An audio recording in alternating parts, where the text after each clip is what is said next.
Jamesie, sometimes we let the background just tell the story. Wonderful scenes behind us out there. I think half of Clare is out there, but what a victory for Clare. Yeah, I mean, fantastic match, Jonathan. Both sides gave it absolutely everything, and I suppose given the Munster final last year, even the game in Ennis, probably very, very important for Clare to win. I suppose look at more so in the context of what happened last Sunday in Ennis.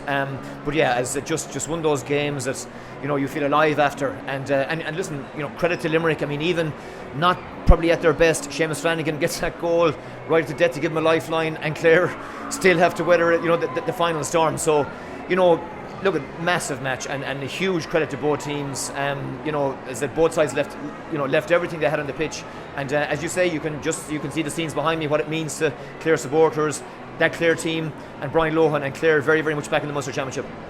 It's a game where honestly I don't even know where to start. You almost get the notebook at one stage and just throw it away and just watch what's happened, because right from the off it was a game that was like a fairy tale. You had the keeper brought in having to make a save after 10 seconds, and it just went mad from there. Yeah, and listen, credit to Ever Quilligan. I thought he was immense, and obviously that early save, maybe gave him confidence, but he looked very assured, very composed. He's an experienced player, but I think that was important, and he had a super night for Clare. And at the other end, I mean, Nicky Quaid, you look at the goal chances of the first half, Tony, great, fantastic save from Nicky, and then the one obviously he pulled off from Peter Duggan before half time.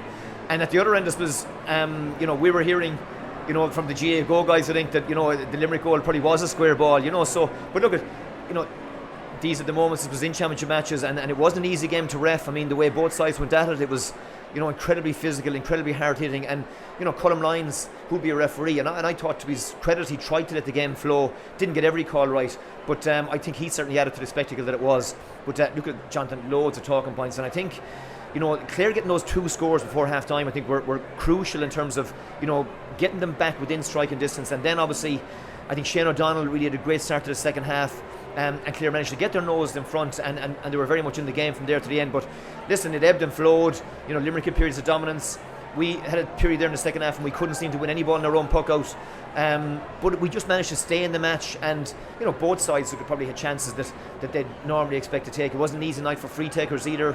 Aaron Glenn missed maybe 1 or 2, Aidan McCarthy missed 1 or 2 early on, but I think that was attributable maybe to the greasy conditions. We had a bad shower of rain before the game, and but as I said, look at Jonathan, so many talking points, but I mean, what a game. And the slimmest of margins between these two sides again. And as I said, look at all to play for now. I mean, that'll give heart as well to Tip. Obviously it'll give heart to Cork and Limerick, and maybe worryingly for John Kiley, visible signs of fatigue. I thought some of their players looked very, very tired at the end. Again, look at they obviously went all the way to the league final. They've been unbelievable champions, but signs that maybe the energy levels aren't what they were. And at that said, Clare had to play exceptionally well, to come out on top, and Clare's big players probably stood up in the second half, and I suppose Aaron Shanahan made a super contribution off the bench, which was probably telling in the end. I just have to touch on, sometimes with the Munster Championship there's a bit of hyperbole, there's a bit of like, aren't we great? But you look at the scene still, and I'm looking out there and the amount of kids out there, the amount of people out there, it was just, before we get into each side, what an enthralling game. Yeah, I mean, look at again, I'm a Clare man, you feel like you're skin in the game, Brian, a lot of the lads, but no, I think, look at, I mean, I remember after the Munster final, before extra time, in Thurles last June or whatever, just saying to a couple of the stewards, an awfully a guy from Tip, I think a fella from Kilkenny, is it as good as what I thought it was? And they were all said, yeah, and better. And I think, for anyone watching tonight, I hope people, went and bought the GA Go and got to see it, because it was a great spectacle. And I mean, again, listen, there were plenty of mistakes out there, and the conditions, obviously contributed to that. But look at, your 2 sets of players that absolutely went at it hammer and tongs, huge respect for each other. I mean, obviously they know each other very well. A lot of these guys were in college together, but it was played in the right spirit. It was hard hitting. It was very, very physical, and I think for both sides now, really, really important that they get the week off and the chance to recharge the batteries. And Clare obviously now, Brian Lohan will face off against Davy and Waterford. Massive game obviously in Páirc Uí Chaoimh tomorrow with Cork. And this Munster Championship, Jonathan, it's wide open at this point. And trying to pick the 3 teams that will come out at this point is a hard task. But as I said, really important for Clare to get back on track, and they've done that tonight, and credit to Brian and the players. You just have to nearly wanted the camera at one stage. We had a bird's eye view here looking down on the management. it was hectic on the pitch, it was hectic off the pitch. But at one stage, John Kiley and Lohan went almost eye to eye. It was just enthralling. But Clare were pumped, obviously. They needed to come out after last week, couldn't go to plan. And I don't think he could be, asked for anything more. Yeah, but it's just, again, Clare would have known, look at, irrespective of how the tip game goes, we have Limerick in the Gaelic grounds 6 days later. And, Clare came in here in 2019, I think, and got a hiding from Limerick. And it did untold damage because, ultimately scoring difference comes into it. And even, I think Clare supporters coming down here tonight felt that whatever else, we've got to stay in the fight. We can't let this get away from us. Even if Limerick get on top, we've got to stay and keep going to the end. And even last week, at one point we were 8, maybe 9 points down. We got it back to 5. All these points could be crucial at the end. But as I said, Jonathan, I think for this bunch of Clare players, to have played as well as they did, to have, exerted the energy that they did tonight, it was hugely important psychologically, especially after the Munster final last year, to get the win, and they managed to do that. And massive credit to them for as I said, putting the effort in and giving everything they had for the jersey the way they did tonight. Let's talk a little bit about Limerick then. John Kiley's comments were, I suppose they were a bit out there in terms of what his reaction afterwards. I suppose he can feel like he was right in what he said. He said there's a lot of bull about this team and how it's not maybe it's a lot more competitive than people think. I suppose if there was any kind of home truths, that's the reality of it there. They're going to have a little chit chat in the dressing room now with the players. Yeah, but again, look at the Limerick players are realistic, and look at John is a realist, and we know obviously how close the Clare matches were. Galway really put it up and asked a lot of questions in the All-Ireland semi-final. Kilkenny hit 2:26 in the All-Ireland final, and we're right there with 10 minutes left in the game. It was anyone's match. So, that was with Limerick probably playing, close to their best. So look at John.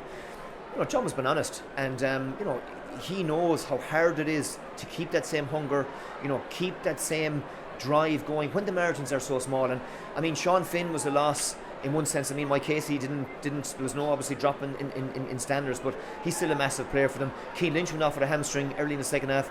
Grove Hagerty maybe didn't have the impact off the bench that maybe you'd expect him to have. Peter Casey, who is a massive player for them, I thought Adam Hogan did a superb job in minimising his impact tonight. And Clare again probably learned from some of the things that Davy did last week.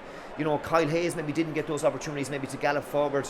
Barry Nash again, for the most part, Clare managed to keep him in check, and he wasn't bombing forward. So every team now I suppose is looking at these little things that are working against Limerick, and that dossier and that manuscript of information or volume of information is they're pouring over it, and the analysis is so good now that this is the challenge that Limerick face. But as I said, Clare playing as well as they did, still had 1 point at the end of it, and that speaks volumes as to how hard this Limerick team are to beat. And even 4 points down, they were still. Seamus Flanagan's goal, as I said, gave them a lifeline, and it still came down to Clare having to win a free at the end with the ball in their own pitch, to see it out. So Limerick by no means done, and they need the 2-week break now. Probably every bit as much as Clare do, but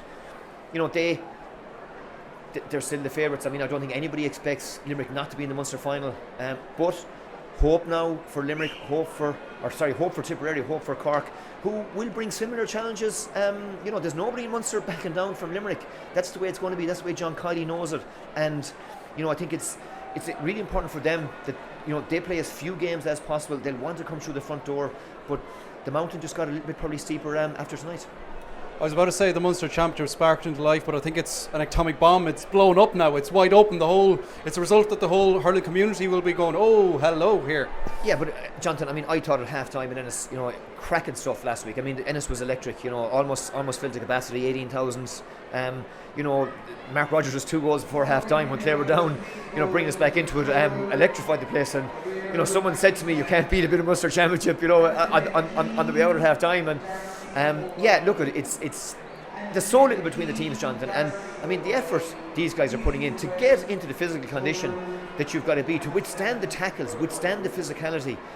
This is like being in a car crash every 5 minutes because the hits are relentless, and as I said, all the teams are at that level, and that's a testament to the players, the management teams, the strength and conditioning guys, and as I said, there's another game to look forward to tomorrow. I don't think it'll be anything different. Obviously, Cork coming in now. They've Tip and Páirc Uí Chaoimh next Saturday night, which already has a big game feel to it. how big will that feel if Cork don't get a result tomorrow? So yeah, I said it in my preview, I think, in the Sunday Independent last week. I think that, you know, I just don't see any other way other than these teams going at each other. And you know, as I said, it's impossible to call. I said the Clare might win a game, they could win it out, and that applies to everybody, which is it's a great position to be in. But yeah, the Munster Championship alive and well.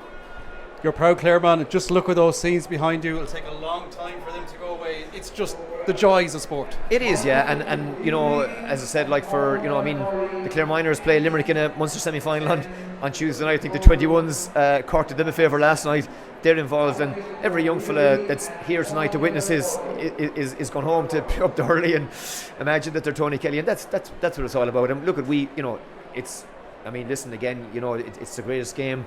I think, as I said, if you don't feel alive after being here tonight, there's something wrong with you. And you know, massive credit to both teams for the entertainment they served up. Thanks, Jamie. Will be a long trip back home. Yeah, we just might have to make our way pitch side, but yeah, look, great to be Clare man this evening.